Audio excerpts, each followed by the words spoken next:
Bismillahirrahmanirrahim. Assalamualaikum warahmatullahi wabarakatuh. Halo anak-anak semua, gimana kabarnya? Semoga sehat selalu ya.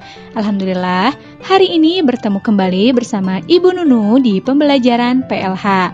Alhamdulillah, hari ini kita sudah masuk ke bab 2, yaitu pola hidup sederhana.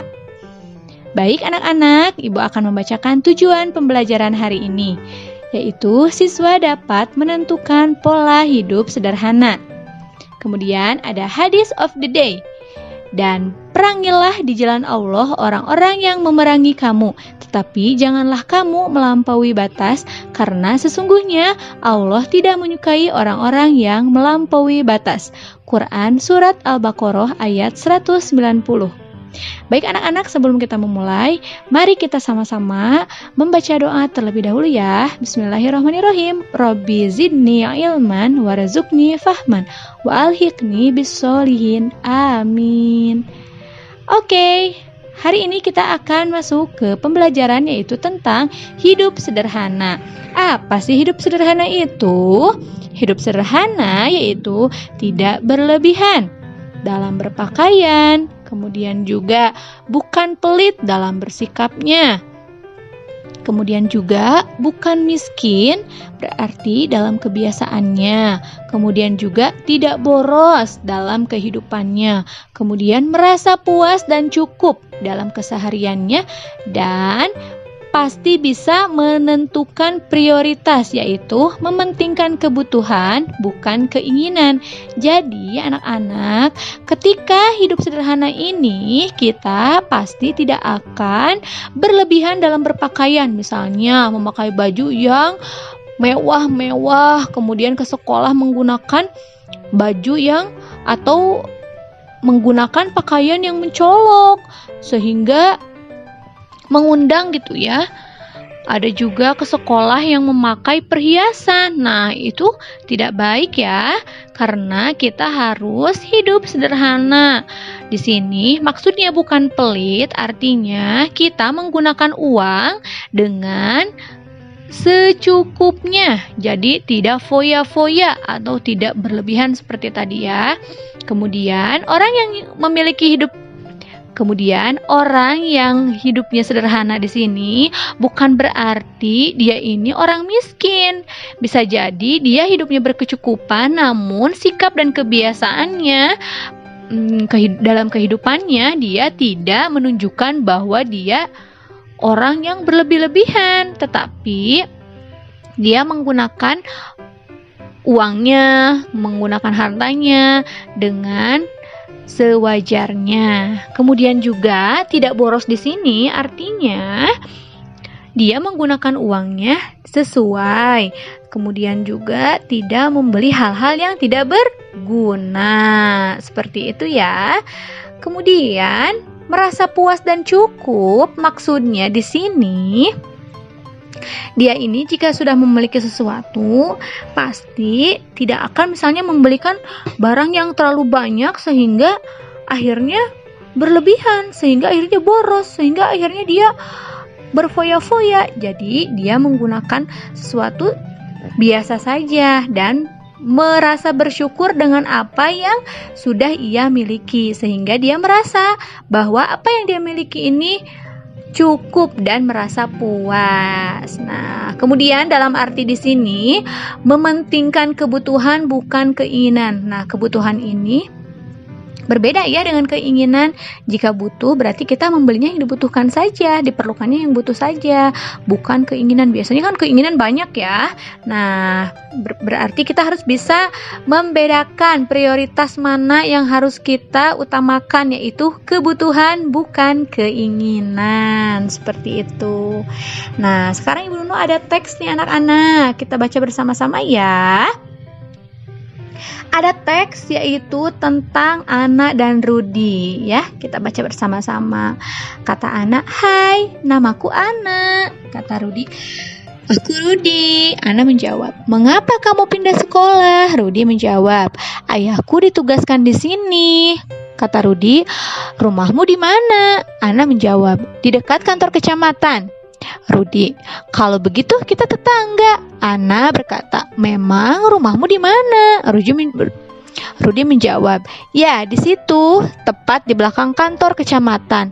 Oh, kamu putra Pak Camat? Iya, memangnya kenapa? Kamu orang yang berkecukupan, tapi penampilanmu sederhana.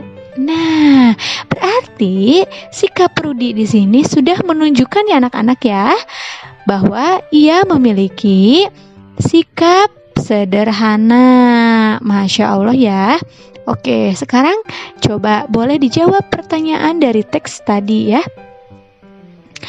Pertanyaan yang pertama, siapa yang melaksanakan hidup sederhana? Ayo, dari teks yang tadi sudah kita bacakan. Rudi ya, berarti yang sudah melaksanakan hidup sederhana yaitu Rudi. Kemudian, mengapa dikatakan hidup sederhana? Coba kenapa? Ayo. Ya, karena tadi walaupun Rudi anaknya Bapak Camat, tapi dia tidak berlebihan ya. Dia berpenampilannya sederhana, walaupun Rudi ini tadi hidupnya berkecukupan. Wah, Masya Allah ya, berarti sikap Rudi bagus sekali. Nah, anak-anak, sekarang Ibu Nunu punya teks lagi nih. Teksnya tentang keluarga Tati. Kita baca bersama-sama ya. Keluarga Tati. Keluarga Tati adalah keluarga berkecukupan di Desa Mekar. Keluarga Tati terkenal ramah. Selain ramah, mereka suka berbagi. Warga desa sangat menyenangi keluarga Tati. Di rumah Tati ada pembantu. Tati menyiapkan baju sendiri. Ia tidak menyuruh pembantu. Tati melakukan sendiri apa yang dapat ia lakukan. Tati memakai baju seragam ke sekolah. Ia tidak memakai baju mewah. Ia tidak menggunakan perhiasan. Tati ke sekolah berjalan kaki karena jarak rumah ke sekolah dekat. Tati lupa menyampaikan pesan ke bu guru. Tati menelpon ibunya. Ia menggunakan telepon umum di depan sekolah. Walaupun berkecukupan, Tati tidak diberi telepon genggam. Wah, Masya Allah ya. Sikap Tati di sini berarti sangat-sangat menunjukkan bahwa ia memiliki sikap yang sederhana, hidupnya juga sederhana. Oke, sekarang coba kita jawab pertanyaan dari teks yang sudah kita bacakan tadi. Nomor 1, apakah Tati melaksanakan pola hidup sederhana? Jawabannya, ya, betul ya. Berarti ya, Tati sudah melaksanakan pola hidup sederhana. Nomor 2, pertanyaannya, apa alasannya? Nah, alasannya yaitu walaupun Tati adalah keluarga berkecukupan, tetapi Tati hidup mandiri ya. Dia melakukan sendiri walaupun Tati ada pembantu ya. Dia juga memakai baju seragam ke sekolah, tidak mewah, tidak berlebihan. Kemudian juga Tati tidak menggunakan perhiasan saat ke sekolah. Dan hidup sederhana yang dimiliki oleh Tati adalah tadi Tati berjalan ke sekolah karena jarak rumah Tati dekat ya. Kemudian juga Tati walaupun berkecukupan tapi tidak diberi telepon genggam. Saat ia menelepon ke ibunya, dia menggunakan telepon umum di depan sekolah. Wah, Masya Allah ya.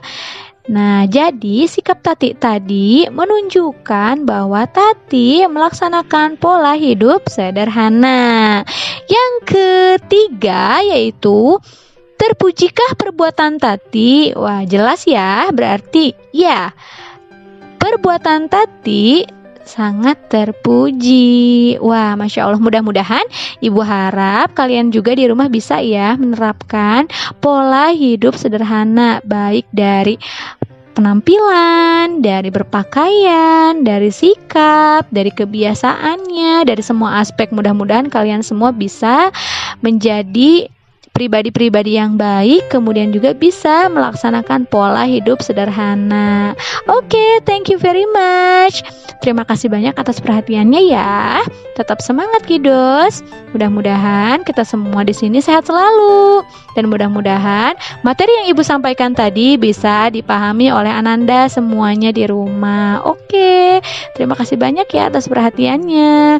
Thank you for attention. See you on the next video. Bye-bye. Wassalamualaikum warahmatullahi wabarakatuh.